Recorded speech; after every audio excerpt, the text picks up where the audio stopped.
காலு உங்கள மாதிரியே தான் டிராமா.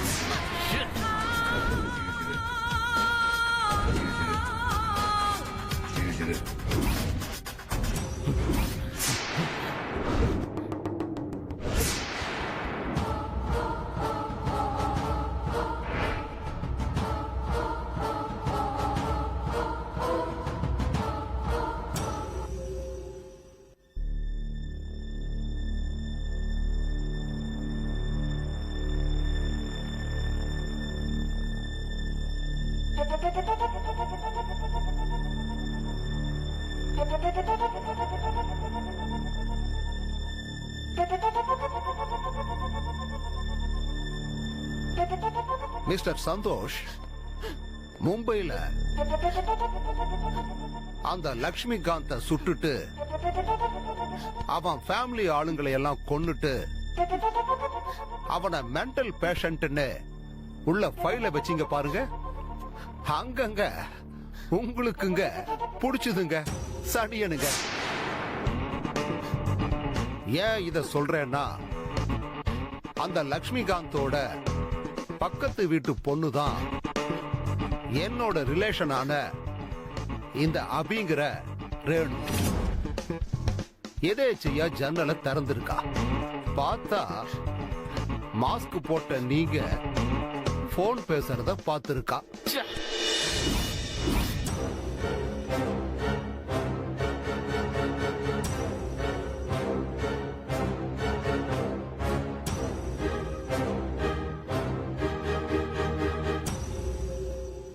நீங்க டிஃபரண்டான கெட்டப்ல இருந்தீங்களா, மொபைல்ல ஷூட் பண்ணிட்டா. அந்த நேரம் பாருங்க, நீங்க உங்க மூஞ்சிய காட்டிட்டீங்க. அந்த வீட்ல கொலைன்னதும் என்கிட்ட அவ ஷூட் பண்ண வீடியோவை கொண்டு வந்து காட்டிட்டா. செத்து போன லட்சுமிகாந்த் இவ உயிரை காப்பாத்த ரத்த தானம் செஞ்ச நன்றி கடன் இருந்ததால ஒருவேளை அவன் சாவுக்கு நீங்க காரணமா இருக்கலாம்னு நாங்க பேசிக்கிட்டோம். அங்கிருந்து நூல் பிடிச்ச மாதிரி வந்து உன்னோட இந்த பலிகடா மகேஷ் குமார புடிச்சு உண்மையெல்லாம் சொல்லி செத்து போன மாதிரி வீட்டை வித்த மாதிரி டிராமாவை பண்ண வச்சோம். நீங்களும் நல்லா மாட்டிக்கிட்டீங்க.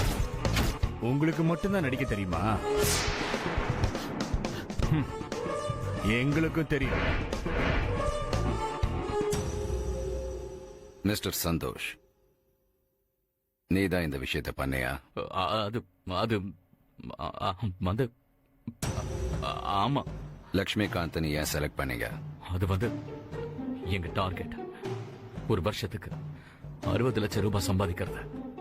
எங்க டார்கெட்னா நீங்க மொத்தம் எத்தனை பேர்? நானும் இவளும் மட்டும்தான். உனக்கும் இவளுக்கும் என்ன ரிலேஷன்ஷிப்?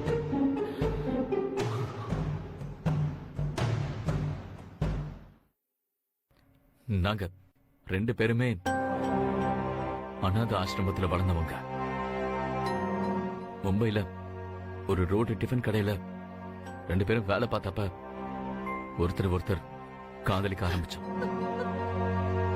கல்யாணம் பண்ணிக்கிட்டு நிறைய பணம் சம்பாதிச்சு செட்டில் ஆகணும்னு ஆசைப்பட்டோம். ஆனா முடியல. அப்பதான் நிறைய பணம் வேணும்னா கொள்ள அடிக்கிறதுன்னு முடிவு பண்ணோம். ஆனா அத புது பேட்டர்ன்ல பண்ணணும்னு பிளான் பண்ணோம். சோ எந்த பிரச்சனையும் இல்லாம தனியா ப்ராப்பர்ட்டியோட இருக்கிற கேண்டிடேட்ஸ செலக்ட் பண்ண என் மனைவியை அனுப்பி அவனை மயக்கி அவன் மூலமா ஒரு பிரச்சனைய கிரியேட் பண்ணி அவங்க ப்ராப்பர்ட்டியை விற்க வச்சு அவங்க கிட்ட இருந்து அந்த காசை கொள்ளையடிப்போம். நிறைய டார்கெட்ஸ் வைக்கிறது. only up to 30 lakhs. Stop sir.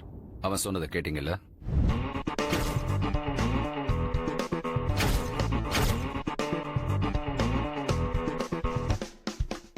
Okay.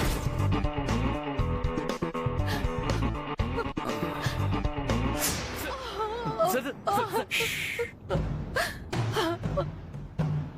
இப்படிப்பட்ட ஒருத்தன் உனக்கு புருஷனா கண்டிப்பா வேணுமா?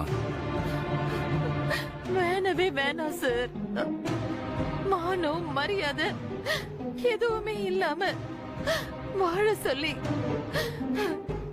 எனக்கு இவன் பண்ற டார்ச்சர் வேண்டவே வேண்டாம் சார். என்ன சுட்டுருங்க சார், சுட்டுருங்க சார். சார் சார் அவளை ஏன் சார் சுட போறீங்க சார்?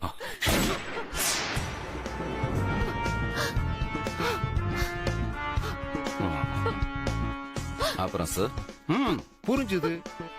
முகமூடி கொள்ளக்காரங்க ஏன் ஏரியால மும்பையில இவன் அவங்கள சுட்ட மாதிரியே இவனையும் சுட்டு கொன்னுட்டு 30 லட்சம் ரூபாய் பணத்தை அடிச்சிட்டு போயிட்டாங்க.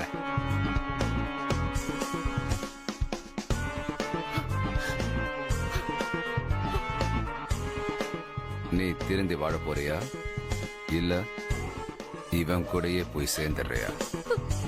வாழற சார். வேற சார், சார், இவன் மேல ஏதாவது கேஸ் வந்தாலோ இல்ல நம்ம விஷயத்தை பத்தி வேற எங்கேயாவது பேசினாலோ நீங்க என்ன பண்ணுவீங்க வேதா சார்? ரொம்ப சிம்பிள். இவனை கொன்ன அதே முகமூடி கொள்ளக்காரங்க இவளையும் கொன்னுட்டாங்க. கதை முடிஞ்சது. குட்.